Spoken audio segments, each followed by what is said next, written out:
Alright guys, look, I made a dang attempt to go live and it just obviously failed. Freaking YouTube, you're stupid. It's a joke, man. I can't rotate my phone or anything. But look, as I was saying, before YouTube damn cut me off, there's no noise coming from the rear. Actually. Take a look at this, guys. Is that bad? I'm gonna say the U-joint looked fine, but actually, now that I got some light on it.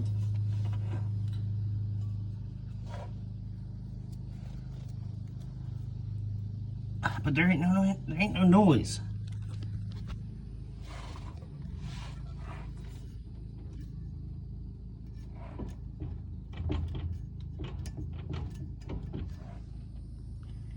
Oh, there's the damn front.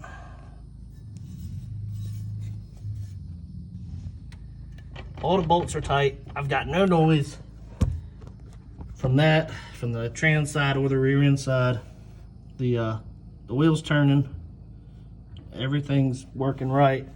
Axle back here on this side, passenger side, I ain't making no damn noise.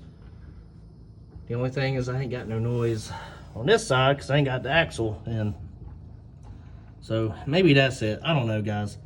Let me know what y'all think. I'm at a damn loss right now and it's irritating.